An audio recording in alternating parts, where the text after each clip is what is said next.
Hi there, Ryan Paul Troy, the Yorkshire filmmaker here, and I just wanted to say hi to everybody. Hope you're all having a really good Saturday so far, and I'm joined today by the one, the only Dead Freedom. How are you doing, Dead Freedom? Yeah, dude. How are you doing? I've gone all white. There we go. Sort of showing up. Yeah, it's good. As you can tell, I'm not a tech wizard. There we go. There we go.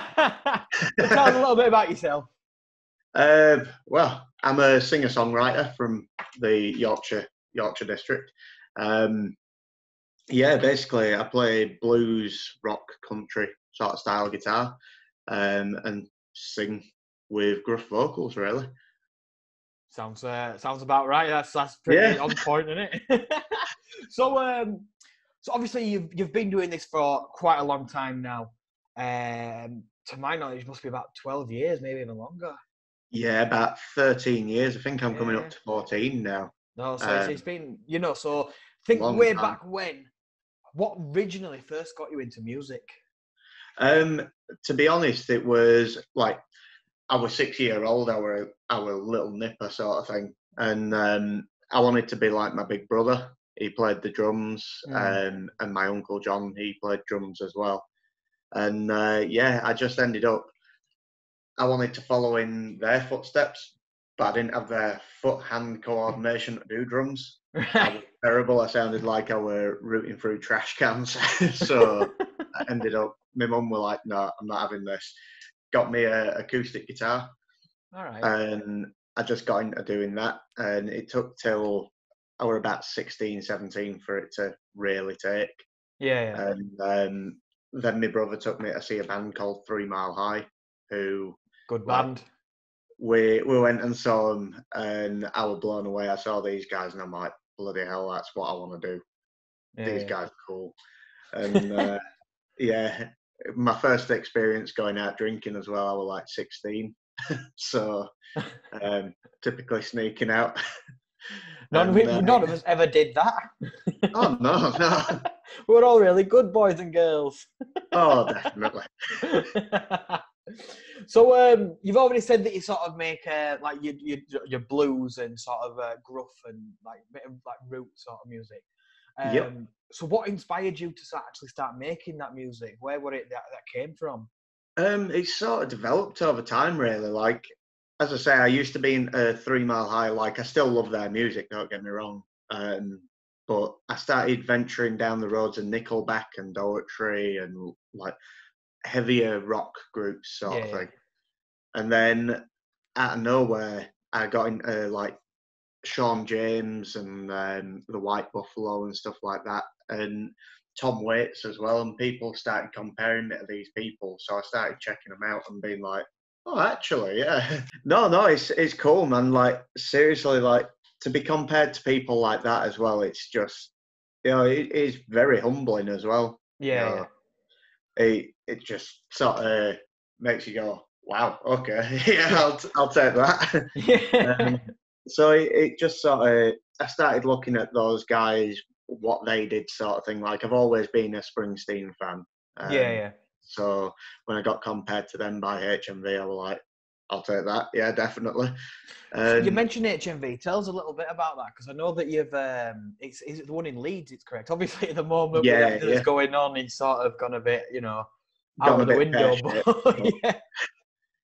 But yeah, basically last year, my mate Jally put me in touch with HMV, and she basically said, they're looking for artists to join a competition, to basically go and do a live performance in store. And I got talking to them, and they said that I'd been recommended quite a few times, and like by people locally. And I joined the competition, and there were thousands of people, and there were only 3 of us got through, which it were really cool. And then they agreed to store our music in store as well, like sell it through their shop. I've also made a deal with the London store, the one down in London. So it was quite amazing, is that? That's it. It were really cool times.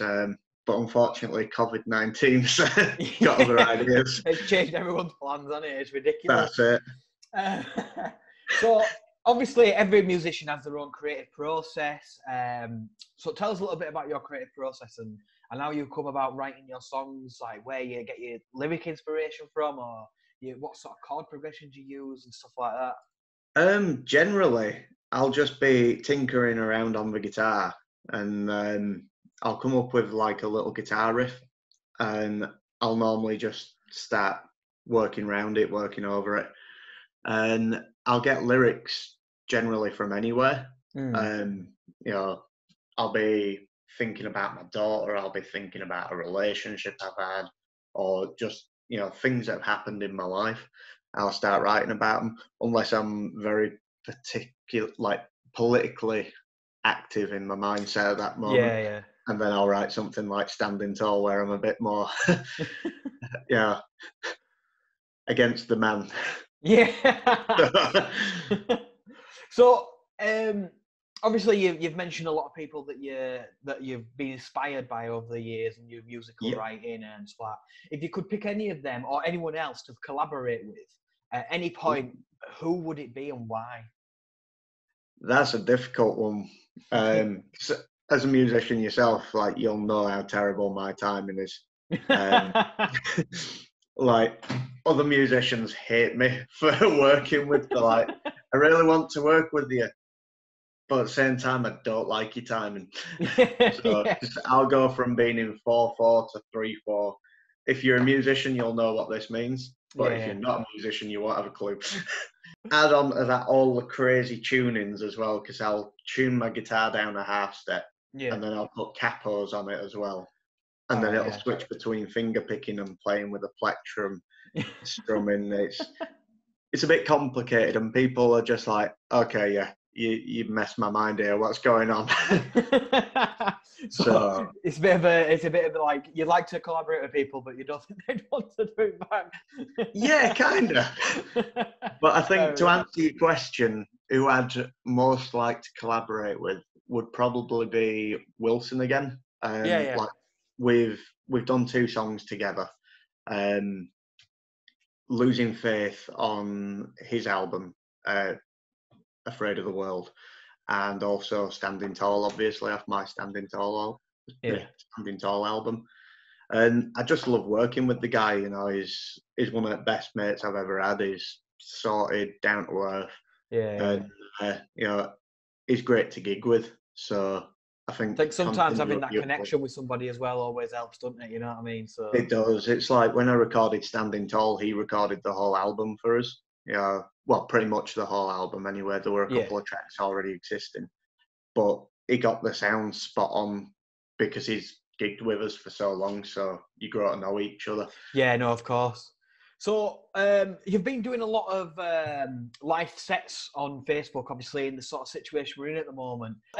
Tonight you've got a live gig on Patreon. Tell us a little bit about that and how people can get on to obviously, because I think Patreon, I'm guessing there is sort of like a live gig place where people can pay and to watch you live. So tell us a little bit about that and how people can get on there tonight. Basically, originally I used to do it through Facebook, and the problem is, obviously, with live gigs being pulled, it's difficult for musicians to make an income, so we're doing it more ticketed based now. So if you go onto the Patreon link, which is all over the Facebook group, what it'll do is it'll take you onto the Patreon page, and then it gives you 3 options of membership, which is you can sign up on the bronze package, which is a £5. And that entitles you to a month's gig pass. So every Saturday I'll be doing these gigs on Patreon. And then that basically covers that. The silver package is about a tenner, and it gets that same sort of pass, but you also get all the audio that's recorded from the gigs sent to your email address. So you get all the live tunes. So basically, like, I'll be playing songs from the new up and coming album. So you'll be getting live songs from the album before they've even been released. Pretty much. So that's not bad to pay a tenner then, is it really? That's it. And then there's the 20 quid package, which, like, I've set it up and it's just full of all these perks, but there's only 100 of them. Right. And like, I can't remember all the perks offhand, but I know it's like you get releases before when everybody else gets the releases. You get lyric sheets, posters, stuff like that. When they sign up to that, that then automatically gives them an email where they can join the videos on a weekly basis. So. No, that sounds quite cool. So what I'm going to do is we're going to take a little bit of a short break there, and I'll play this from your live set. I believe it's a Blackstone Cherry cover. It is. It's All I'm Dreaming Of by Blackstone Cherry, one of my favourite songs. So we'll play that, and we'll come back to you in a moment, Dead Freedom. Thank you.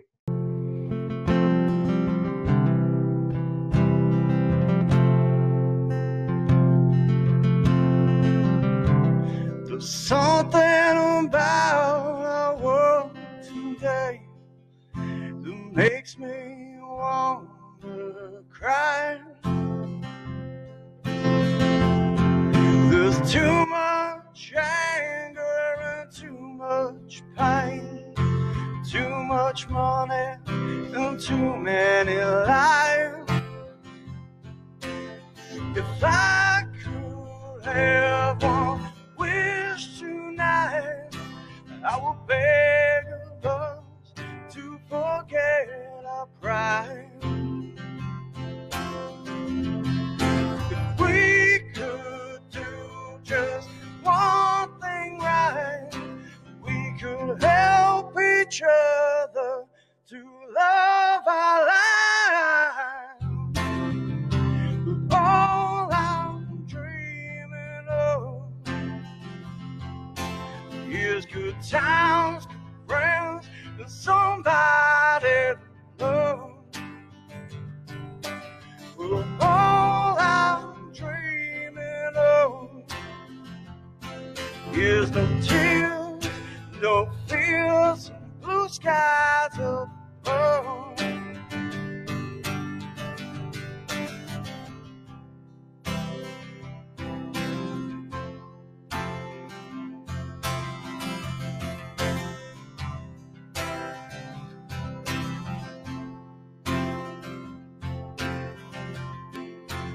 People around us everywhere who need help like you and me. Well, family was taken by a storm, and we just watched it on TV. If I could have one wish tonight, I would beg of us to forget our pride. If we could do just one thing right, we could help each other to love our lives. All I'm dreaming of is good times, good friends, and somebody to love. All I'm dreaming of is no fears, no tears, blue skies up above.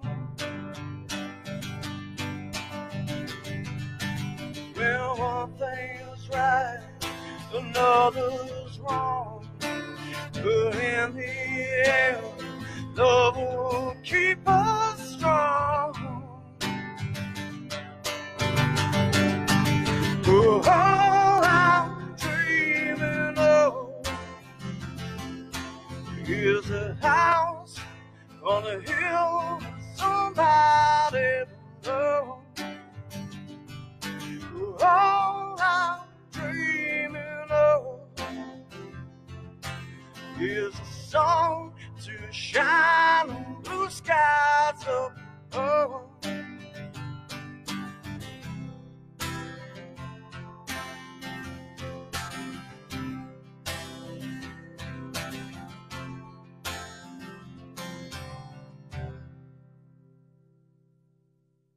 Thank you very much. Welcome back. I'm with Dead Freedom, and we're going to have a carry on the conversation with him today. With a bit going, I'm going to go a little bit off track here with music questions, and I'm going to take one that's been a bit of a favourite over these last couple of interviews I've done. And what is your most useless talent that you have? Most useless talent that I have. I don't know, really. Probably trying to quote movies. Like I'd say that I do impersonations, but I'm no good at them. All right, okay. Yeah. So I'll like do Jack Sparrow impersonations and stuff like that, and I just fall into them naturally. Well, you've said that now. You're gonna have to show us an impersonation. Okay. Who should I do? You got a choice between Alfie Solomons from Peaky Blinders or Jack Sparrow. Oh, go on then, Alfie Solomon. Alfie Solomon. Oh, you got Italians too, mate. You got a kestrel for them and all. That's not too bad, actually. That's quite good. Go on, bonus one. Let's just do the Jack Sparrow one as well. Right, let's think of one. It seems a fine girl to be sure, but a ship like that makes this one here seem a bit superfluous, really. That's quite. I'm quite impressed. I won't say that's useless at all. That's actually quite a good one. Oh, mercy, man. So moving on. Obviously, as we know, we're in a bit of a strange time at the moment, having to talk to each other on these sort of mediums. I never thought that I'd ever bring back my old radio show style and do something along these lines, but I'm going insane. But what would you be doing right now if it wasn't for COVID-19? If it wasn't for COVID-19, it's a Friday, so... Saturday. Oh, yeah, sorry, it's Saturday. I know, every day keeps merging into one. So Saturday, I'd be working up in my favourite place, the cafe, Route 59. I'd be up there, my bike would be parked outside. That is killing me, not being able to go out on my bike. Yeah, you see, I think it's like we've got to stay at home, stay safe, protect us lives, and it's amazing that we can connect in ways like this. Yeah, definitely. 15, 20 years ago, we would have had no way of being able to do these on those little crappy Razor phones and G3310s. So we're privileged in a way that it's happened at a time like this, but at the same time, it's not a privilege that this sort of thing has happened. It's a sick, stupid, sad situation that shouldn't happen, and it has. And it's a strange one, isn't it? It really is. Oh yeah. So moving off of COVID-19, I'm trying to that's my only question onto that sort of side of things. No. Where have you performed recently, and what's been your most favourite performance? Obviously, before all of this happened. Oh, that's a good question. I played obviously at HMV. That were pretty awesome. Yeah. But I also played at O2 Sheffield. All right. Back in what would it be, April last year? And that were absolutely stellar. There were loads of people there, loads of great artists, and it were just, it were brilliant. It were a really fun gig, and since that gig, bigger gigs have been coming in.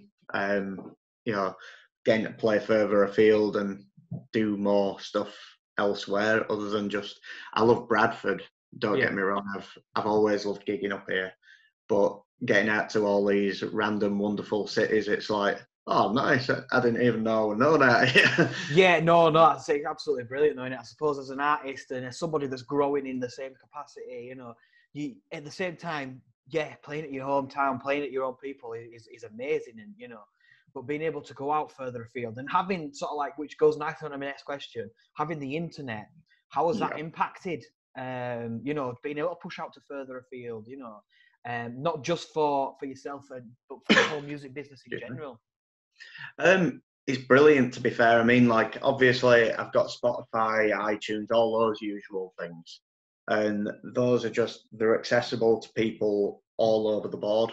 So you could be, Ryan in Bradford watching, but you could also be, you know, Eddie Goldwing watching over in Germany. He's his natural mate of mine. He's been sharing my videos around. We were out riding the other day with The Road playing whilst on his Goldwing. And he's just riding around Germany, and I was just like, that is mental. And you wouldn't have that kind of thing if it wasn't for the internet. It's impacted, especially for someone like myself who does a lot of videos, music videos, what having the internet is a good way of pushing out, because people's spans are very short, especially because of the internet. But then you've got to be able to capture them in ways, and you know, having them tools at your hands. Everyone's doing this sort of thing, but at the same time, you've got to be out fighting out for the crowd and being different. So, what do you do to try and be different to, you know, bring across your own personality? Because you've got a very, very big personality after knowing you all these years. Oh, thank you. Yeah. So, but what is it that you like to use to try and get people on your side with your music? I don't know, really. I wouldn't ever want to sort of say, you've got to listen to my music. No, of course. Yeah. You know, I don't think somebody that would necessarily be into someone like Stormzy, say, would be into my stuff. You know? Yeah. But you know, I try to keep it as honest as possible, speak plainly, and write the songs that I write. And if you're into it, you're into it. But I don't know. That's a good question. It's difficult to answer, really. Like, I don't see myself as special in any kind of way. No.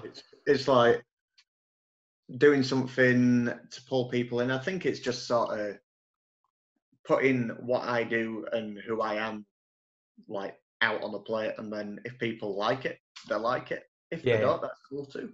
No, that makes sense. So obviously you've got a lot of songs over the years that you've been performing. What has been, whether it be one of your first ones or one of your most recent ones, what's been your most favourite song to perform?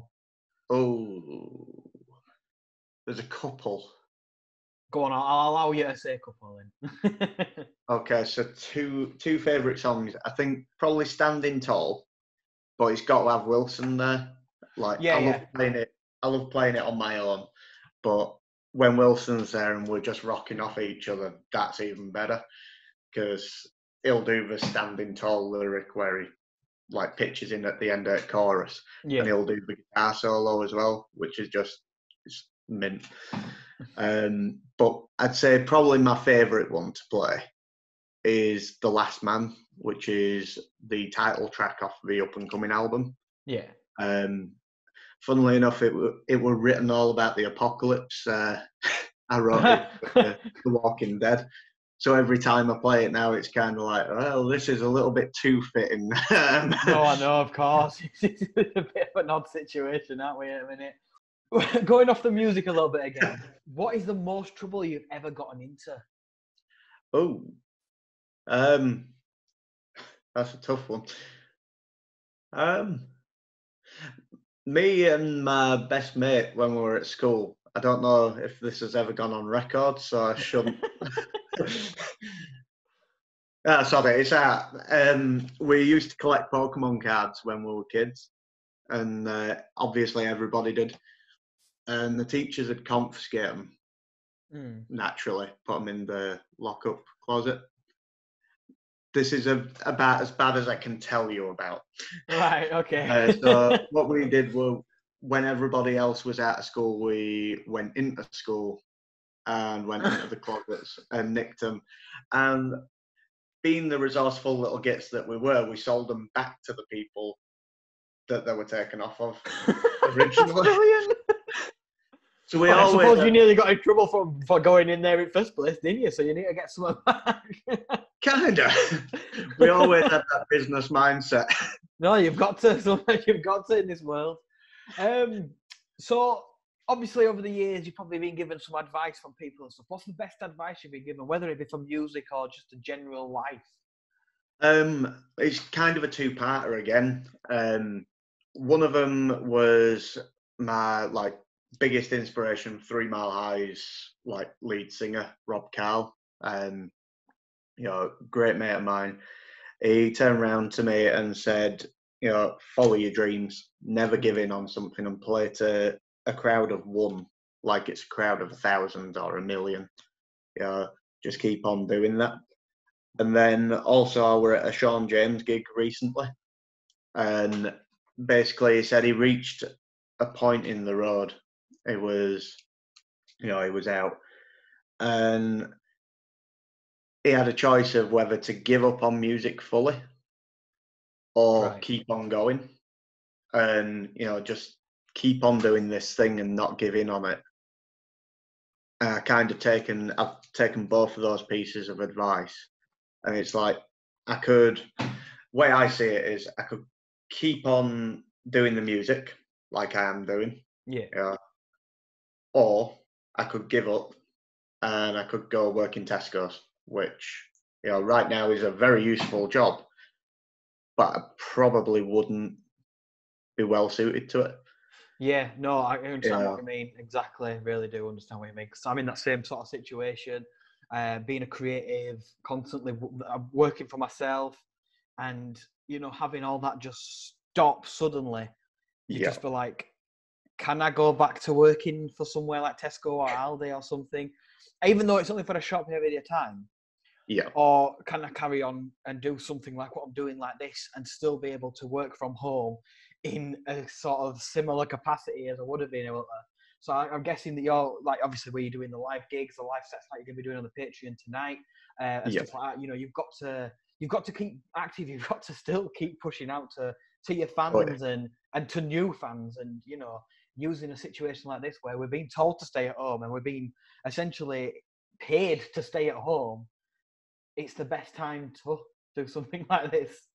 Well, that's it. I mean, everybody's at home at the moment, and really this is the best time to be a creative, as horrible as that sounds. Yeah, because, you know, there's millions of people stuck at home, bored.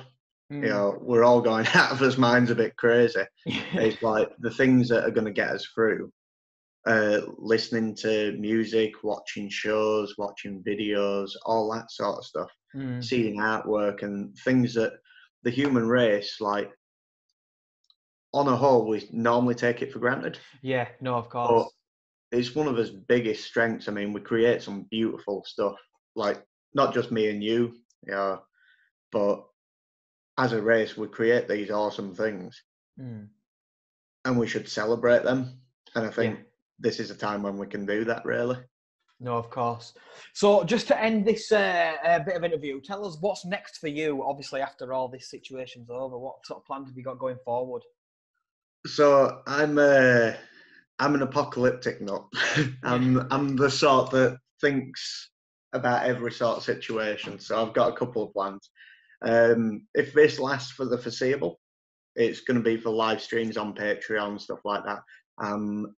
Like working towards doing some stuff with Music Crowns, up on Facebook. They've got like 4.4 million followers or something like that. So I'm working on something with them, which kind of ties into, even if this blows over and we go back to normal, it'll be working through bigger channels, like pushing as far out as possible online. And just working on this new album, The Last Man, and getting it all nailed together. I've got a cajon drum. All right.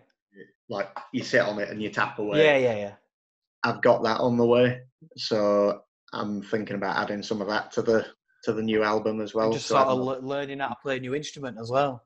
Yeah. So you don't have to have as much hand-eye coordination with that either, and hand-foot coordination. Like, you can just tap along, and I'm getting a loop pedal, so I can plug it all into each other, have the drum beat going, and still be able to play my guitar and sing. No, that sounds absolutely amazing. So if I nice little. Say it again, sorry. If I can get it to work. Yeah. Right, well, thank you very much for your time. We're going to end on playing The Last Man that you had recorded. Tell us a bit about when this was recorded, because I think on the video you've actually got hair as well. I do. So I've got long hair in that video. So yeah, tell us a little bit about that, and tell us how we can find you on your social media platforms and everywhere else. And lastly, just to bonus everyone, tell everyone how they can get onto the Patreon this evening. No worries. So I recorded it live with a bunch of guys over in Leeds called Entheos Media. It's one of the two. It shows it on the video. But yeah, I recorded it with Luke Mathias, and we were up on this little balcony in Leeds playing this song. It was the windiest day ever, so it were a bit crazy. And yeah, it were recorded, I think it were about June last year, something like that. It just before I got my haircut, and I had my bike, obviously. Yeah. Because I rode over there, and yeah, it were crazy. But yeah, I wrote it years ago, but I've only just started pushing it towards completion for this album, sort of thing. Yeah. But to find us, you can probably find me best on Facebook and Instagram. If you just put in either of those and then / official Dead Freedom. And it's also deadfreedom.com. Twitter, Dead Freedom UK, just to be different. Then there's Patreon, which to get onto the Patreon to watch the gig tonight, if you go up to Patreon patreon.com / official Dead Freedom, click on that, it'll take you to the page, give you a list of membership options. You click whichever membership option you want, and then when I do the gig tonight, because it's only Patreon members subscribed, it'll send you the link to the live stream. So it's a personal live stream, pretty much like this. So there could be one person, there could be 100,000 people. You never know. And you've just absolutely amazing. So thank you very much for your time, Dead Freedom. I will be playing Last Man for you now, and I will see you all next time on the Boomerang Studios Lockdown. Thank you very much, and goodbye. Thank you, dude. Take care.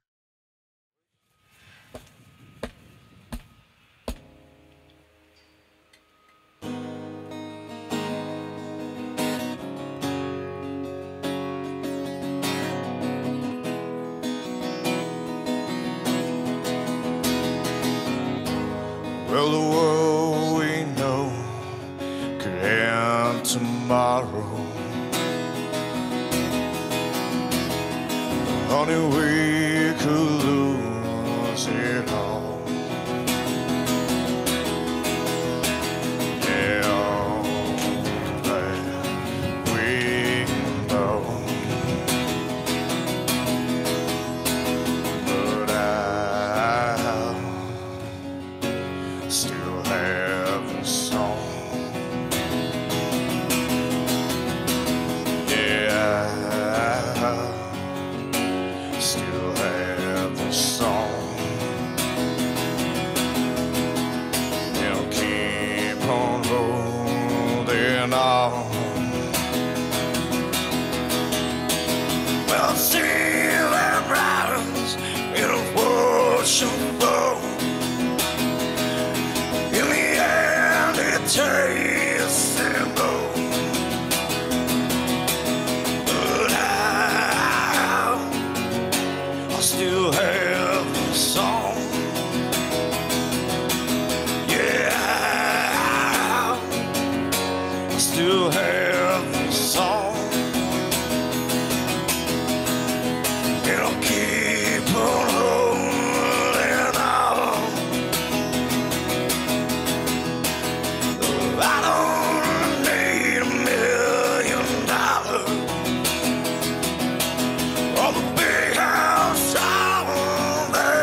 starting now, he'll keep till I rest.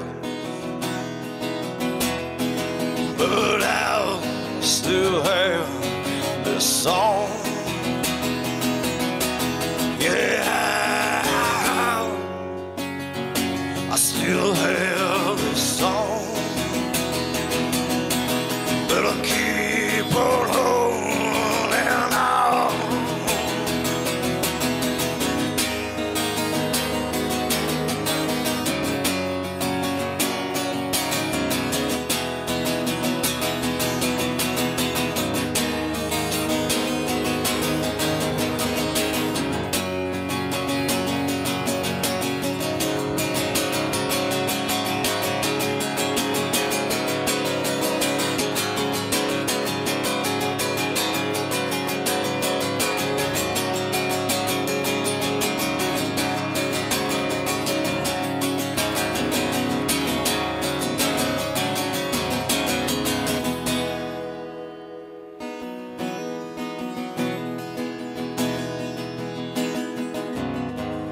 Well, the world we know could end tomorrow.